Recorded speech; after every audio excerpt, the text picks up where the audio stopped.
ফ্যাসিবাদের নির্মমতার শিকার অসংখ্য মানুষের কান্না আর হাজারো প্রাণের আত্মত্যাগের মধ্যে দিয়ে অবশেষে আজ থেকে পুনরায় যাত্রা শুরু হতে যাচ্ছে জনগণের ভোটে জনগণের কাছে জবাবদিহিমূলক সত্যিকার অর্থে জনপ্রতিনিধিশীল জাতীয় সংসদ।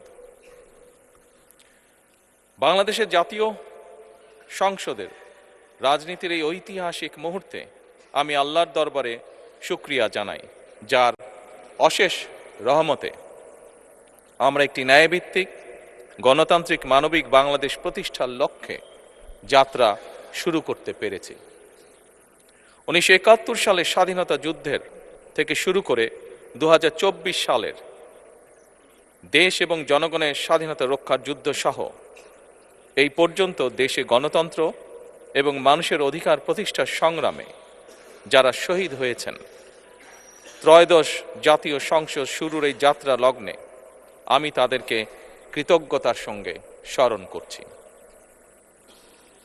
এই আন্দোলন সংগ্রামে যেসব মায়েরা তাদের সন্তান হারিয়েছেন, যেসব সন্তানেরা তাদের প্রিয়জন হারিয়েছেন, যেসব পরিবার তাদের সন্তান স্বজন হারিয়েছেন, যেসব আহত মানুষকে তাদের স্বাচ্ছন্দ্যের জীবন হারাতে হয়েছে, যেসব মানুষগুলো নির্যাতন, নিপীড়ন, রাজনৈতিক হয়রানি কিংবা মিথ্যে মামলা শিকার হয়ে সর্বস্ব হারিয়েছেন, আমি তাদের সকলের অবদানকেও কৃতজ্ঞতার সঙ্গে স্মরণ করছি। দেশের ছাত্র জনতা, কৃষক, শ্রমিক, শিক্ষক, কবি, সাহিত্যিক, সাংবাদিক, চিকিৎসক, প্রকৌশলী, আইনজীবী, কামার কুমার, জেলে তাঁতি, গাড়ি চালক, ব্যবসায়ী এবং সরকারি বেসরকারি চাকরিজীবী, গৃহিণী, সারা দেশে গণতান্ত্রিক রাজনৈতিক দলের নেতা কর্মী সমর্থক তথা সর্বস্তরের সকল শ্রেণী পেশার মানুষ যাদেরকে গুম, খুন, হত্যা, নির্যাতন, নিপীড়ন, মিথ্যা হামলা মামলা কিংবা জীবন্ত মানুষের কবরস্থান তুল্য বর্বর বন্দিশালা, আয়নাঘর কোনো কিছু দিয়েই যাদের গণতান্ত্রিক আকাঙ্ক্ষাকে রুখে দেওয়া যায়নি, যাদের সাহসী ভূমিকায় দেশে পুনরায় গণতন্ত্র ফিরে এসেছে, আমি ত্রয়োদশ জাতীয় সংসদের এই যাত্রা লগ্নে দেশের স্বাধীনতা প্রিয় গণতান্ত্রিকামী বীর ছাত্র জনতাকে জানাই অভিনন্দন।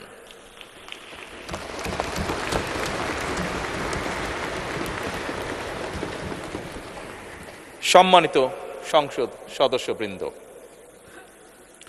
দেশনেত্রী মরহুমা বেগম খালেদা জিয়া জনগণের অধিকার প্রতিষ্ঠায় দেশে সংসদীয় গণতন্ত্র প্রতিষ্ঠা করেছিলেন, সংসদীয় গণতন্ত্রকে প্রাতিষ্ঠানিক রূপ দিয়েছিলেন।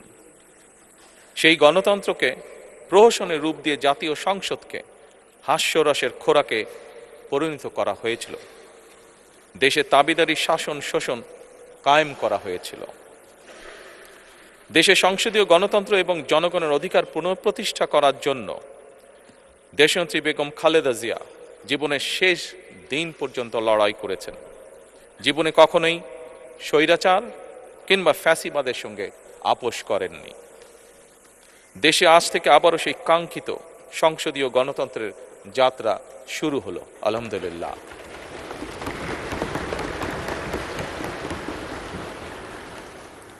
সংসদীয় রাজনীতি প্রতিষ্ঠাতা খালেদা জিয়া দেশ এবং জনগণের সাফল্যে এই শুভ মুহূর্তটি দেখে যেতে পারেননি। আজ তাই এই জাতীয় সংসদে দাঁড়িয়ে আমরা দেশ এবং জনগণের স্বার্থে আপসীর নেতৃত্ব, ব্যক্তিত্ব, স্মরণীয়, বরণীয়, অনুকরণীয় রাজনীতিবিদ মরহুমা খালেদা জিয়াকে গভীর শ্রদ্ধার সঙ্গে স্মরণ করছি।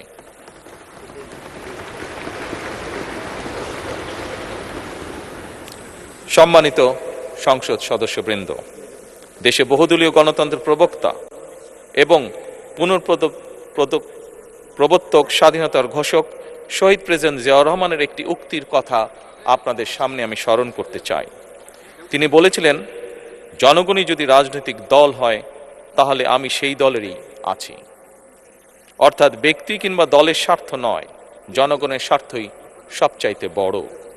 এটাই বিএনপির রাজনীতি।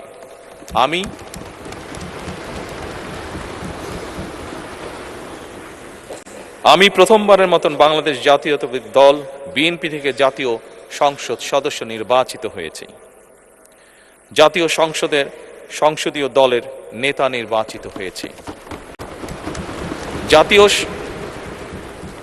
জাতীয় সংসদে দলের প্রতিনিধিত্ব করলেও প্রধানমন্ত্রী হিসাবে আমি এই জাতীয় সংসদে দেশের প্রতিনিধিত্ব করছি। দল, মত, ধর্ম, বর্ণ নির্বিশেষে দেশের জনগণের প্রতিনিধিত্ব করছি। আমার রাজনীতি দেশ এবং জনগণের স্বার্থ রক্ষা করার রাজনীতি।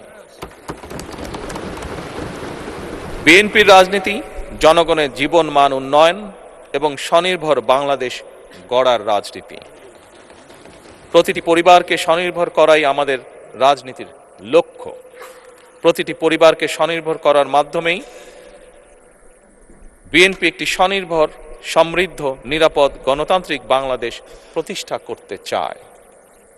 এই লক্ষ্য অর্জনে আমি জনগণের সমর্থন এবং সহযোগিতা চাইছি। এই মহান জাতীয় সংসদে সকল দলের নির্বাচিত প্রতিজন সংসদ সদস্যের সমর্থন এবং সহযোগিতা আশা করছি।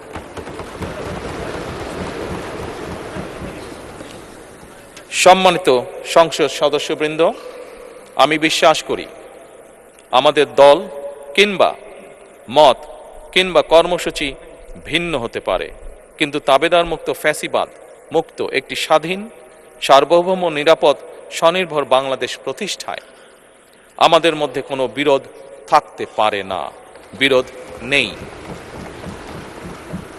জাতীয় সংসদকে জাতীয় কর্মকাণ্ডের কেন্দ্রবিন্দু না করে বিতাড়িত ফ্যাসিস্ট সরকার জাতীয় সংসদকে অকার্যকর করে ফেলেছিল। আমরা এই মহান জাতীয় সংসদকে সকল যুক্তি, তর্ক আর জাতীয় সমস্যা সমাধানের কেন্দ্রবিন্দুতে পরিণত করতে চাই। সম্মানিত সদস্যবৃন্দ, নতুন সংসদ যাত্রা শুরু করার সময় সংসদের সাবেক স্পিকার কিংবা ডেপুটি স্পিকার উপস্থিত থাকার কথা ছিল, কিন্তু পতিত, পরাজিত, বিতাড়িত ফ্যাসিস্ট সরকারের জনবিরোধী এবং গণবিরোধী কর্মকাণ্ডের ফলে যে জনরোষ তৈরি হয়েছিল তাতে এই মহান সংসদের সাবেক স্পিকার বা ডেপুটি স্পিকারকে খুঁজে পাওয়া যায়নি। তাদের কেউ কারাগারে, কেউ নিখোঁজ কিংবা কেউ পলাতক। দীর্ঘ ১.৫ দশকের ফ্যাসিবাদী এবং তাবেদারি শাসন শোষণের পর জনগণের ভোটে নির্বাচিত প্রতিনিধিদের নিয়ে আজ আমাদের এক বিশেষ পরিস্থিতিতে জাতীয় সংসদের কার্যক্রম শুরু হতে যাচ্ছে। এমন পরিস্থিতিতে আমরা সংবিধান এবং সংসদের কার্যপ্রণালী বিধির বিধান অনুসরণ পূর্বক ত্রয়োদশ জাতীয় সংসদে সভাপতিত্ব করার জন্য আজ আমি প্রবীণ রাজনীতিবিদ এবং 5 বারের মতন নির্বাচিত জাতীয় সংসদ সদস্য জনাব ডক্টর খন্দকার মোশাররফ হোসেনের নাম প্রস্তাব করছি।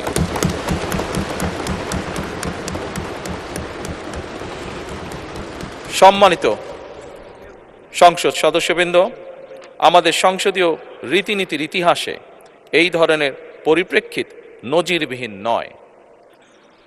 1973 সালে তৎকালীন প্রধানমন্ত্রী মরহুম শেখ মুজিবুর রহমান ওই সংসদের সদস্য মাওলানা আব্দুর রশিদ তর্কবাধীশের নাম প্রস্তাব করেছিলেন এবং তার সভাপতিত্বে বাংলাদেশের প্রথম সংসদের প্রথম অধিবেশন শুরু হয়েছিল। আমি জাতীয় সংসদের সকল সম্মানিত সদস্যকে স্বাগত এবং ধন্যবাদ জানাই। আল্লাহ হাফেজ। বাংলাদেশ জিন্দাবাদ।